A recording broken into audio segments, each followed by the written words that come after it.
Hello, everyone. Welcome back to the RationalInvestor.com's Daily Brief Recap. Happy Monday morning.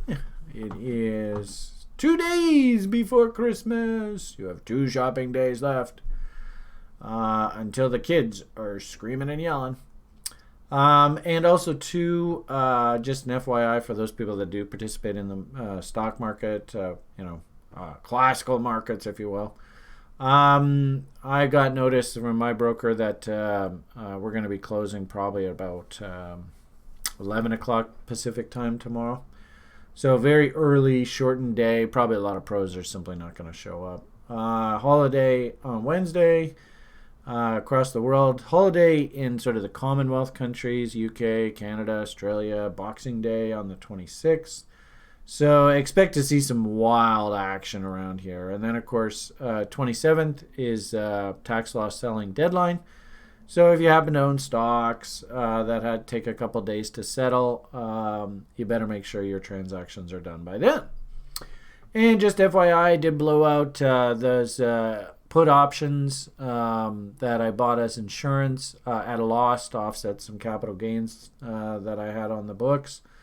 We'll be looking to roll that insurance policy into the next series, probably June's.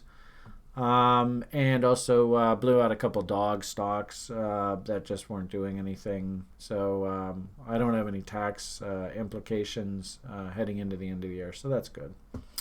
But if you do have that, my advice to you is get working on that right away just to make sure you're tickety-boo. With regard to the broader market, like I said, it is kind of a quiet holiday session. A lot of these sort of trends that we saw established through later last week seem to be persisting. Bonds continue to show weakness here as stocks continue to press higher. Short bonds, thought about rolling that position out, but there's no real incentive. I don't want to book a capital gain on a position that I think is still going to work. So I'm just going to let that work away. Yen, basically non-event day.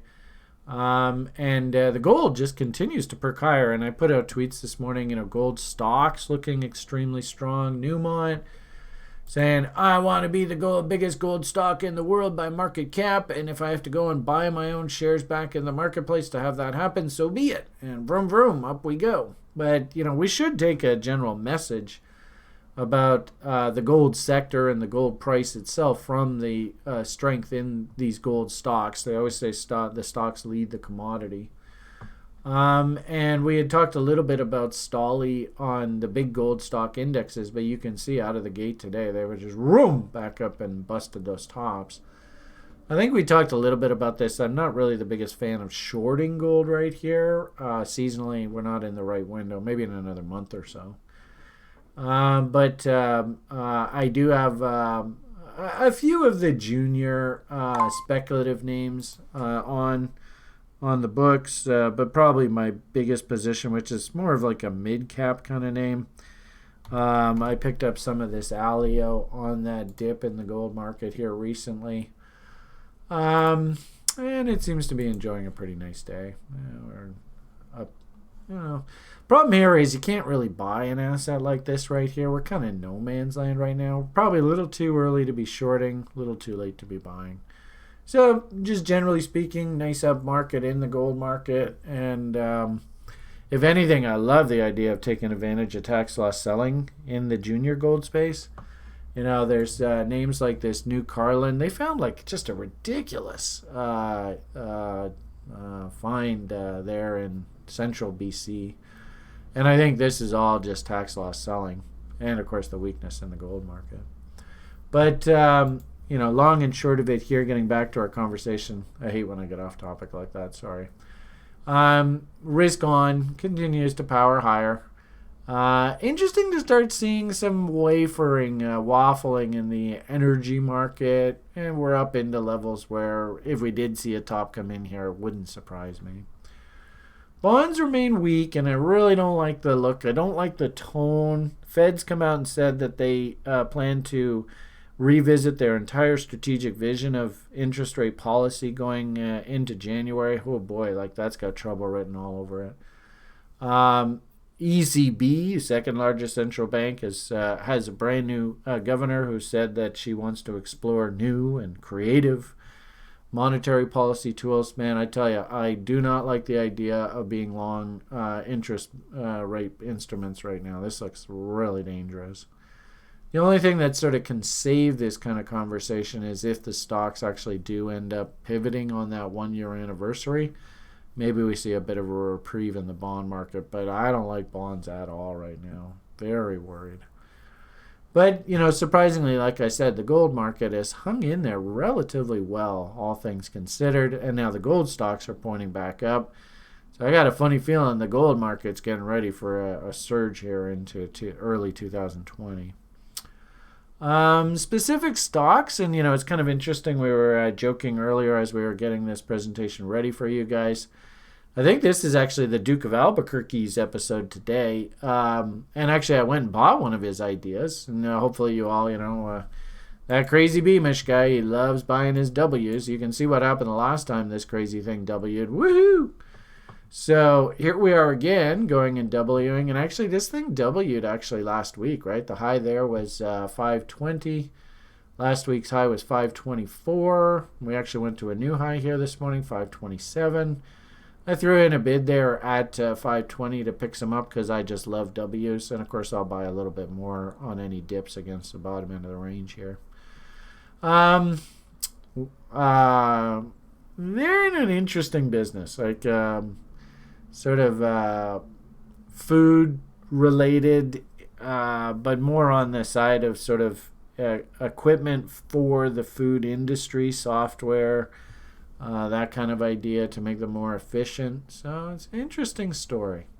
And, of course, Brian and his crazy weekly W's. What was interesting about this one, and again, I'm getting off topic, but we actually had an outside-upside bar. Actually, this is a bullish engulfing bar. It's not quite a key reversal on a weekly basis. Didn't close out 2 previous weeks, but we did get 1 bar, beautiful reversal. And so quite literally the engulfing bar here, its signal is a tick higher than its high there, 524, the high from last week. And like I said, we traded a 527 here this morning. So I went in and bought a little bit of this. I don't mind the idea at all. And then, bless his heart. And, this is what we do at TRI. We've got a whole bunch of eyes that are constantly looking for names. And here's another W that the Duke happened to find. 1 + 1 = 3. I can't find all the names. And I don't even want to put that kind of pressure on myself. That's half the reason why I built this website is I want a community. More eyeballs, more eyeballs. So the Duke, actually, I was even thinking, so are there any new ideas that we're sort of chewing away? And he's like, well, I got this interesting one, EFOI. And on balance, like 90% of the time when I look at stocks, I'm not even the slightest bit interested. But first and foremost, hopefully everybody looks at this chart and goes, okay, I can understand why that Beamish guy would be interested. I like those things like W's. You ever heard of that letter of the alphabet? And, anybody who watched the Broiler Chicken show yesterday, I gave everybody the secret to making money in the stock market, or any market for that matter. Commodity market, stock market, bond market, foreign currency markets, cryptocurrency markets. It doesn't matter. You want to find those places on the chart where you get, no, you're not going down. And then it goes back down, no, you're not going down. And then it goes back down, no, you're not coming back down. And then it actually has the audacity to start turning back up. So here's another one of those examples. And I don't know, if this thing gets going, has it got any sort of room to the upside to run? I think so. And the cool part about it is you do some nice fundamental research for a pretty low share count. They actually are expected to be earning money. Imagine that. Very interesting name.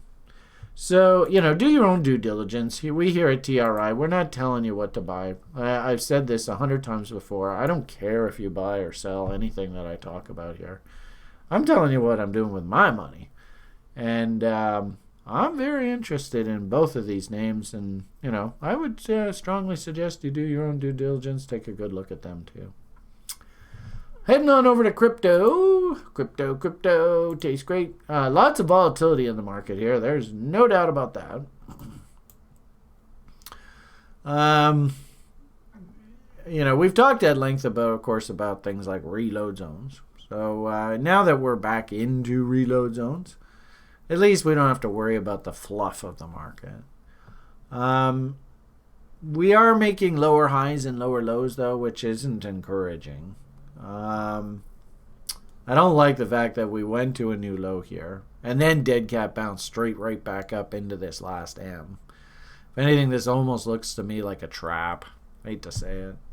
Yet everybody's super, super, super bullish. They rally right into wicks and a whole bunch of trap bulls in there that would love nothing more than to get released.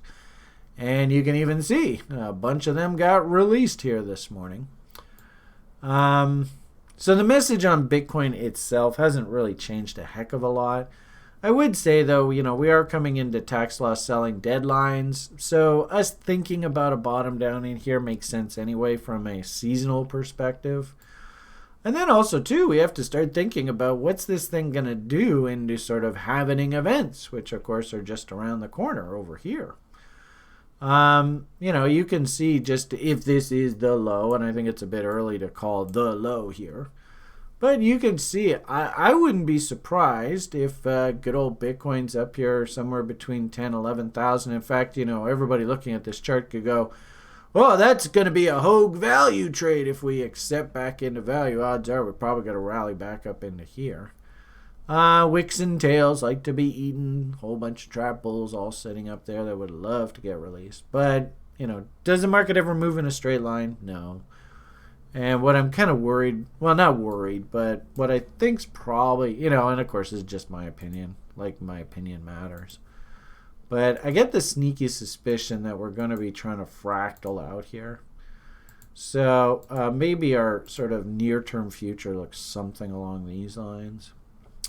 As always, there's not really a huge hurry here for Joe Sixpack. If you are nanny nibbling, we had Mondays we have on our CTO, and man, he's showing just some incredible stuff he's working on for the rollout of the screener engine for January 1st, and it's great to hear that he's right on schedule. He's got notifications running, email notifications, chat notifications, and everything's humming along. So congratulations, Stuart. Great work. But even in his report, he's kind of like, for Bitcoin, yes, I have a Nanny Nibbles dollar cost averaging plan, and I was able to grab some down here. Our plan that Shane and Andrew and I are putting together to trade Deribit options, we are accumulating our Bitcoins through this window. So I don't mind the idea of dollar cost averaging, Nanny Nibbles, accumulating positions at or below reload zones. You guys know the story. But as for a trade here per se, Moon, we're going to make money straight up. Maybe cool your jets, right? We have a V bottom here. At the very least, we need to test these lows, turn back up. Remember, nah, right? That kind of conversation. We don't have that yet.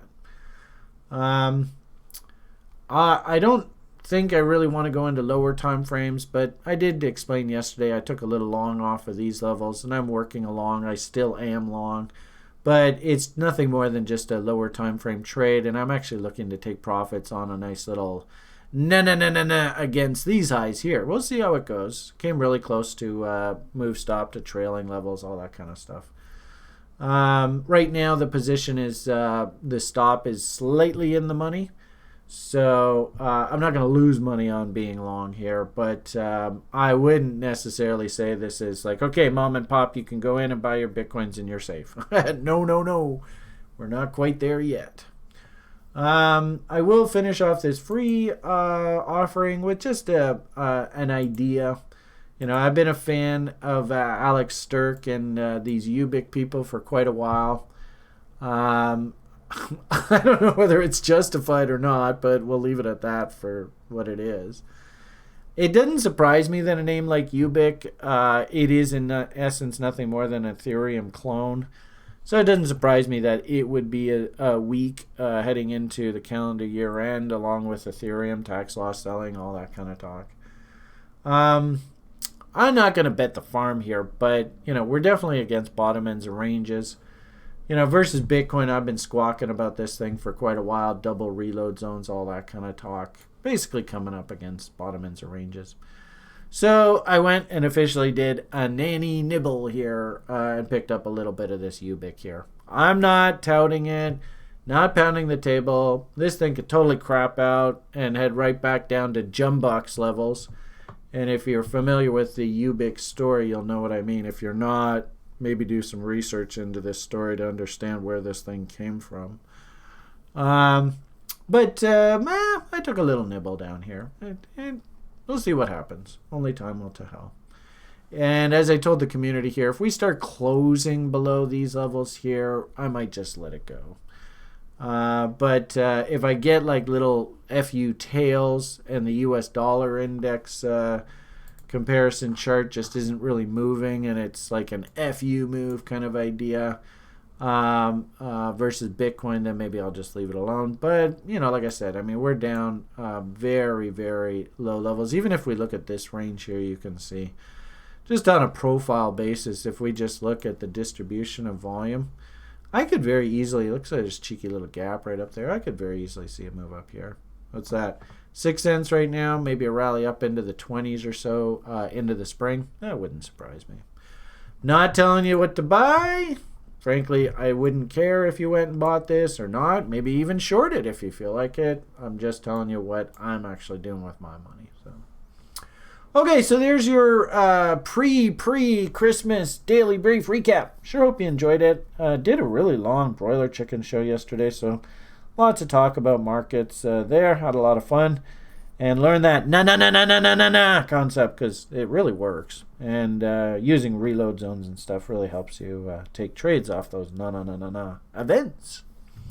Okay, why don't we leave it at that. Have yourselves a great day. All the best, and bye for now.